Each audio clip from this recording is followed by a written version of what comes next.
Сайн байцгаана уу? Мөнгө лунаа суугата тавтай морил. Хаан ширээнд өргөмжлөгдсөн хатан гэх киноныхоо 2 дугаар ангийн гялс яриад өгье.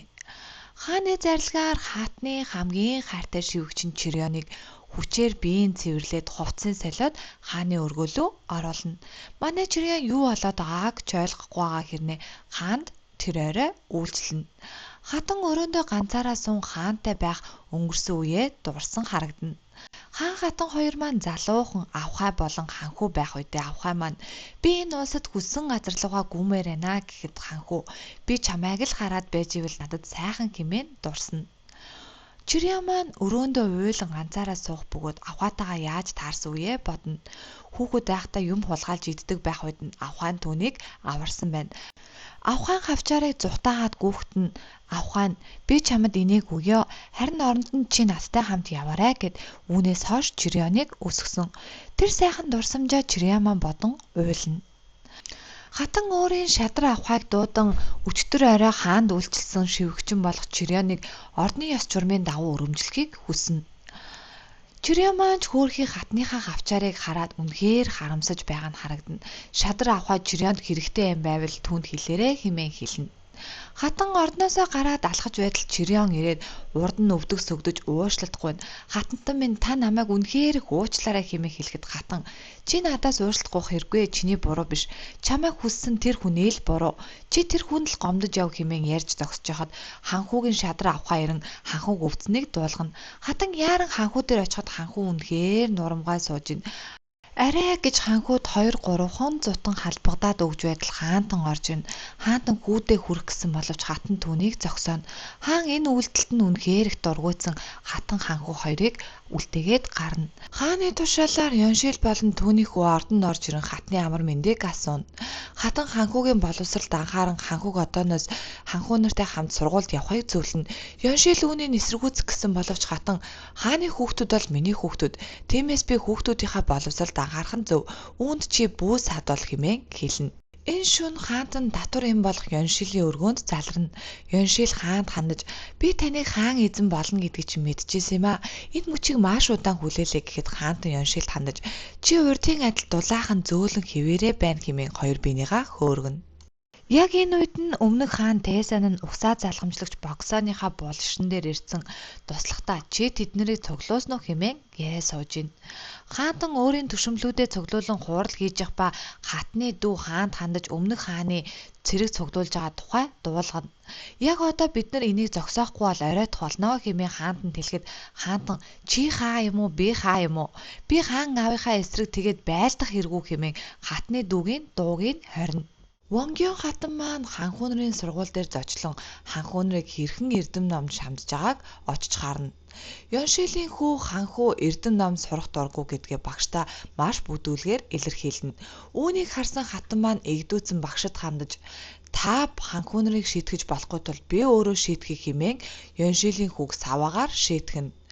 Оройн нь Ёншил хүүгийнхаа шархан дээр тос дүрхэн өрөвдөн суух үед туслах авхай нь хатан арай хитрхи юм аа. Өөрийнх нь хүүхэд байсан бол ингэж айхтар шийтгэхгүй л явах байсан да гэсэн үгийг сонсоод дургуутсан хатантай уулзахаар босно. Ёншил хатны өргөөлөө маш бүдүүлгээр дайрж орж ирнэ. Хатан хоёр дүүтэйгээ ярилцаж байсан бөгөөд хоёр дүүгээ гарган Ёншилтэй ярилцахаар шийднэ. Ёншил хатанд хандаж та надад дургүй болохоор хаантан миний өргөөнд байн морлоод би хаантанд нүгэлжилж байгаа болохоор та миний хүүд тэр ууралсан уураа гаргасан уу? Таныг би ийм аимшигтай хүн гэж үнэхээр ботсонгүй хэмээн хэлэхэд хатан би чамд одоо ханхуугийн боловсролын тухай тайлагнах ёстой юу гэсэн чинь Ёншил хаантан надад хэлсэн таны гэр бүлийг үнэхээр аимшигтай гэж хаантан танай гэр бүлтэй байхад аимсгалж чаддгүй гэсэн гээд хэлсэн чинь манай хатан Ёншилыг хоёронтой алгадаж аваад яг одоо миний нүднээс даалдор дахиж би чамайг хармааргүй байна хэмээн хэлээд Ёншилыг өрөөнөөсөө хөөнө. Маргааш нь ордны ахлах авхай Ёншил дээр ирэн таны царай ийм болсон тул хаантанд үйлчлэх боломжгүй. Та ямар нэгэн шалтак хэлэн үйлчлэх өдрөө өөрчлөнө үү хэмээн гуйхад Ёншил хаан үйлчлэх өдрөө өөрөө сонгодог би биш. Тэглээж хаанд үйлчлэх нь татвар юмс бидний үүрэг хэмээн авхайг хөөж гаргана. Ёншилийн говийн туслах авхай нь гаднаас будаг шунх авчирхад Ёншил түүгээрээ өөрийнхөө царайг илүү тодтгоно. Тэгээд авхайдаа би одооноос хуучин Ёншил бишээ. өөрчлөгдөх болно хэмээн хэлж байгаад хааны тусгай авахаа орж ирэн Ёншилийн амар мэндийг мэднэ. Ёншил түүнд хандаж чи надтай нэгд. Хаан одоо хэний талд байгаа гэдгийг чи хамгийн сайн мэдж байгаа. Хэрвээ хоёулаа хүчээ нэгдэхгүй бол хатны нөлөөнөөс гарч чадахгүй хэмээн Чирионд хэлнэ. Чирион ч түүний сонсоод үнэхээр их гайхна. Насан туршдаа хатандаа үнэнчээр зүтгэсэн Чирион үүнийг сонсоод маш их айсандаа хатандаа үйлчлдэг байсан хуучин шивгчнийхээ хувцсыг гаргаж өмсөд хатан дээр яаран гүн очиж уушлалт гуйж миний буруу биш байсан гээдтэй та намайг хажуудаа аваач хэмээн уйлангуйна. Гэхэд хатан чи бол хааны тусгай хүн. Тиймээс өөрийнхөө байр суурийг мэд. Миний ордонд үйлчлэгээ болоод чи удаж байгаа. Яг одоо гар хэмээн тушаана. Чирионч түүнд гомдон хатан та намайг ингээд хайж байгаа мó гэхэд хатны туслах авахаа чи сэрж үз чи өөрийнхөө байр суурийг сайн мэдэх ёстой хэмээн явуулна. Орой болж хаантан Ёншилийн өргөөнд заларна. Түүний хацрыг хараад хатан ингэснүү хэмээн асуухад Ёншил худлаа уйлан хатныг ховлоно. Чирион хааны туслах авахаа дээр очин хатны өгсөн зүйлтийг өгөөд хаантантай нэг шүнийг өнгөрүүлэх боломж надад олгож өгөөч хэмээн гуйна. Маргааш нь хаантан Ёншилийн хацрыг яагаад ийм болсон тухай авахааныг суулган асууна.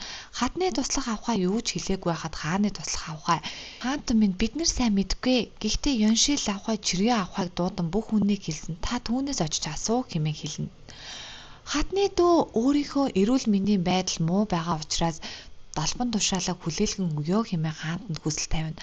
Хаантан ч түүнийг хүлээн зөвшөөрж хатны дүүг суудлаас нь буулгана. Өмнө хаанаас мэдээ ирж хаантныг ёслолд ирэхийг хүснэ. Хаантан ч түүнийг сонсоод хаан аав уу хэмээн баярлана. Сохор үзмэрч өвгөн хатны дүүгийн дэрэн өмнөх хааны гантиг өргөх ёслолд нэг л хачин байгааг дуулгана. Хатан юу нь хачин байна хэмээн асуухад мөхөс би мэдээгүй байна. Гэхэд хатан чи тэгвэл яаралтай мэдээ дээр юу олж мэдснээ бушуухан бидэнд дуулгаарай хэмээн явуулна. Хаан дүшмлээ дуудан хаан аав маань бодол нь өөрчлөгдсөн болов хэмээн хэлэхэд дүшмлэн түүнийг болгоомжтой байхыг сануулна. Хатан оройн нь гэртээ очиход хатны ээж маш гуйлан өмнө нь Ёншил одоо Чирион хэмээн уйлна. Түүний нөхөр нь түүнийг аргадаж хатанд илүү хэцүү байгаа чи битгий уйл хэмээн хэлнэ. Хатны аав нь хатанд хандаж одоо бид нар бууж өгөх цаг бололтой. Тиймээс бид нар чимээгүй байх нь зөв сонголт хэмээн хатанд зөвлөгөө өгнө. Хаан Чирион дээр очин юу болоод байгааг асуухад Чирион би хаан болон хатанд хоёуланд нь үйлчлэгээ гин. Хаан тэгвэл чи хатны дүүнэртэйгээ юу ярьж байгаа тухай надад мэдээлээ гэхэд Чирион хариуд нь та тэгвэл над дээр сард 2 удаа ирээ хэмээн тэр хоёр ярилцсан. Хаан ч Чирионыг хараад чи хатны хамгийн хайртай шивгч мөн үү гээл асууна. Өмнөх хаан Тесаны гантиг өргөх ёслолын өдөр хаан хатан хоёр маань уулзалтна. Хатан хаанд хандаж Ёншилийн хэрэгт ичиж байгаагаа хэлэхэд хаан хар цагаан дуугүй сүвт хэрэглүүгээ ороо суучна. Хатан маань мөн сүвтээ суун тэд гантиг өргөх ёслолын газар руу хөдлөнө. Тухайн газарт маш өндөр хамгаалалт тавьсан ба ирсэн бүх хүмүүсүүдийг шалгаж зэр зэвсгийг нь хураан нэвтрүүлнэ. Өмнөх хаан Тесаныг ламтан угтаж авахд хаант нь тэнгэр рүү харснаа. Дээр үед өмнөх хаан ингэж хэлж байсан. Тэнгэр хааны тодорхойлдог. Ганц хаанд хайртайдаа биш, олон түмний төлөө гэж. Олон түмний төлөө юу хийх вэ хэмээн би бодлоо гэж утга учиргүй юм хэлэн явж орно.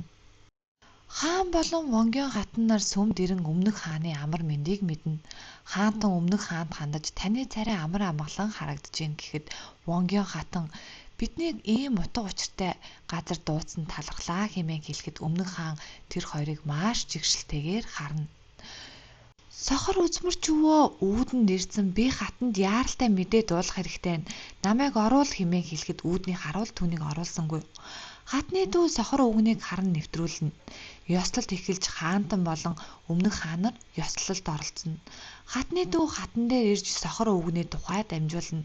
Хатан яаран очиод юу юм хэмээн асуухад сохор өвгөн урд нь сөхрөөд гантиг биш хэмээн хэлнэ. Хонх дуурах дуунаар танхимын голоор гантиг орж ирнэ. Өмнөх хаан түүн рүү ойртно. Гэтэл хатан наадхаа онгойлгож болохгүй хэмээн орилон гүйж ирэхэд өмнөх хаан айл хизээний онгойлгочихсон маш том зэвсэг гарган түүнийгээ эргүүлж байгаагаар манай киноны маань 2 дугаар анги дуусна. Та бүхэнд маань энэхүү кино маань таалагдж байгаа бол лайк, subscribe дараарай. Ингээд дараачихаа ангиар уулзцгаая. Түгээж чадхаараа түгээцгээе. Бай бай.